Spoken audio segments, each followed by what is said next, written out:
Welcome to a special edition of Agent of Influence. I'm your host, Nabil Hannan, Field CISO at NetSPI. Over the course of this podcast, I've had the privilege of sitting down with some of the most brilliant minds in cybersecurity, CISOs, security leaders, innovators, people who are shaping the future of our industry. And while we spend most of our time diving deep into security strategies, emerging threats, and leadership philosophies, there's something I've come to really appreciate about these conversations. Those final few minutes of each episode, when we step away from work conversations and I get to ask, what do you do for fun? Because here's the thing, the best leaders in our field aren't just defined by their technical expertise or their ability to navigate a board meeting. They're real people with passions, hobbies, and interests that fuel their creativity, build their resilience, and often inform how they lead. So today, we're doing something a little different. We're taking you behind the scenes to share what some of our recent guests do outside of work, the hobbies and passions that make them human. From Spartan races to poker tournaments, culinary arts to community service, you're about to discover a side of cybersecurity leaders you don't often see. These hobbies remind us that taking time away from your screen isn't just healthy, it's essential.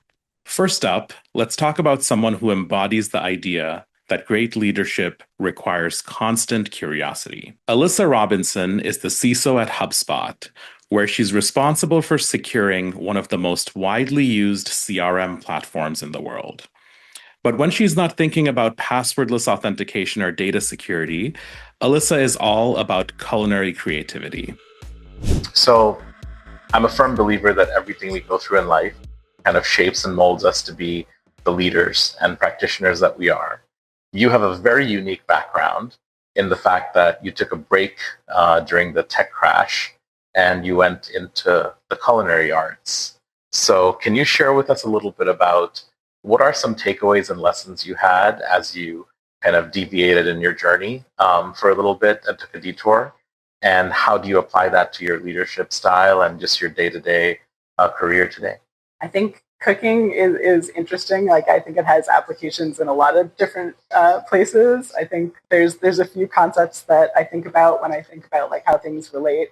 One of them is the idea, you've probably heard this term, in cooking they call it mise en place. It's like, when you watch a cooking show on TV and they have all the little ramekins, everything is ready to go, laid out. I feel like cooking would be simple if someone did that for me every it's so much faster when you have all those things laid out. So I think that's a good sort of metaphor. If you've got all the components in place, if you're doing incident response and you've got your processes in place, or you've really done good tabletops and things like that, people are ready. They're much faster to go to. But I think another good one is like, once you get good at cooking, like once you've practiced enough, like you can really start to experiment, where to break the rules. So I think that's another sort of good metaphor for life, and is like, you have to get good at the basics so that when you don't need the basics anymore. What is your favorite dish to make? I hate this question. I don't hate. All right, what is your favorite? No. What is your favorite dish to eat? Let me change that then. So I'm so bad at like what is the favorite questions, because I love all food. Like I would be hard pressed to name a dish that I actually don't like to eat. I'm much more of a savory cook than like a baker, because I do like to experiment. I like to be able to mix things up, and the like precision of baking doesn't appeal to me as much. So I'd say, in general, I love savory cooking. I love anything that has lots of different spices and things like that. But I'm hard pressed to name a favorite. So I joke with people, but it's a fact. I didn't build this figure by mistake. It's because I love to eat and I worked hard to make it happen. So the question, I'll change it a little bit for you. Okay. Is there a dish that you make that others often request for you to make more often? Interesting. There's a few, like, that like my husband or my kids like. There's like a zucchini carbonara that we like to make. It's like very simple, but carbonara is always so good. There's like we call it like the street cart chicken. It's like the halal guy's chicken. Yeah. We make that. It's always really good. That's awesome. Yeah. I love how Alyssa uses experimenting in the kitchen to stay creative outside of her role at HubSpot. Now, speaking of passion and competitive spirit, our next guest channels into something unexpected, the poker table. Rick McElroy, CEO of NexAssure, sees striking parallels between poker and cybersecurity.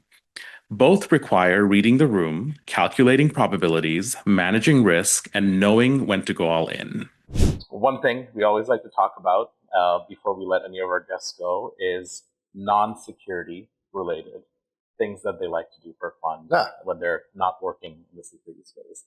So what are some things you like to do when you're not working on security? I have two amazing rescue dogs. I hang out with them. I've got a wonderful home life. I've been married 25 years. She's amazing. But for my hobby, I play a lot of big tournament poker. So if you're into big data analytics and probabilities and risk, there's a lot of parallels that you can draw to security programs. There's telemetry you got to gather. When do you actually make the risk and take a chance on that risk because it's your money? So I spend a lot of time on the weekends unplugging from cyber and strictly focused on probabilities and numbers at the table. Now, are you a poker player online or a poker player in person? Both. Yeah, it's kind of hard to, permeations of hands is really what it comes down to. So everybody has the 10,000. Yeah, it's more than that in poker. But you really can't get there playing in person. You have to do it online and just know you're going to lose a lot before you get through all of the hands that you need to see to start making some better decisions, much like in security and mistakes that you make early in your career. So here's a question for you.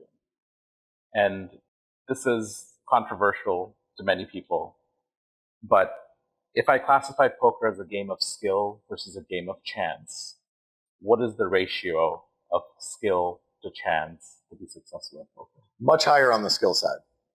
Do people get lucky? Yeah, I lost a hand the other day to someone with a 0.01 chance of winning by the river. I asked ChatGPT to give me an analogy for that, and it said that other player flipped the coin 10 times and it always landed on heads. So yes, you still lose to really people who get lucky. But if you look at, again, if you're gathering the right telemetry and looking at it over the lifetime of your play, you really have to understand that the probability puts itself on the side of making a good play. And sometimes that good play is not going to work out. The adversaries still get us even with the best tech and the best teams. Sometimes it's not going to work out, but over the long haul, it will. And so as a big data poker player, that's what you have to really look at. Rick's insight that poker is much more skill than luck resonates deeply with how we approach security. Sometimes the adversary gets lucky, but over the long haul, a good strategy and solid foundation always wins. Plus, I have to say, if you can stay calm under pressure at a poker table, you can probably handle a boardroom just fine. Our next guest, Jeff Mann, takes a very different approach to giving back. While Jeff has over 40 years in InfoSec, his passion project is all about the next generation. Through his work with Hack for Kids, Jeff is opening doors for young people to discover the world of cybersecurity.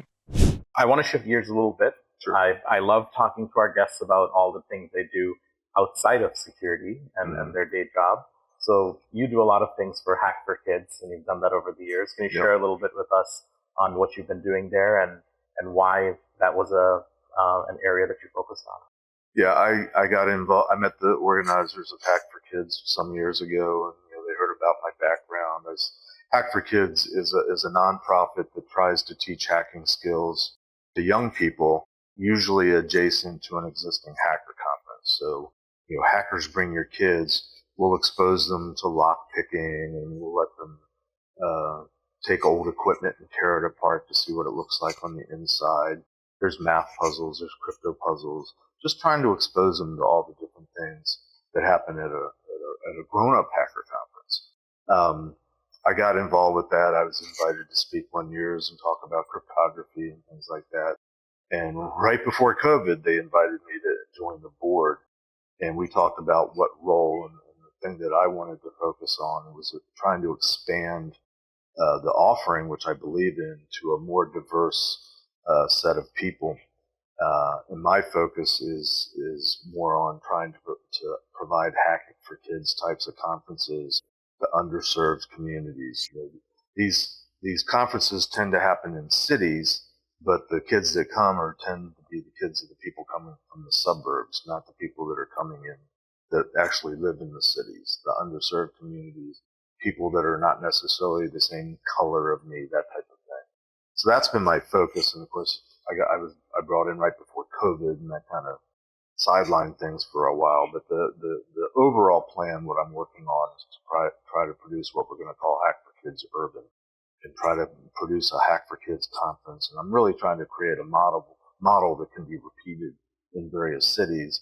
It needs to be organic. It needs to be homegrown from people that actually live in the city, and figure out a way to bring the young people that have just as much opportunity and ambition and creativity and possibility, but don't get the opportunities, give them the opportunity, and not just busing the kids from the suburbs, but really focus it there.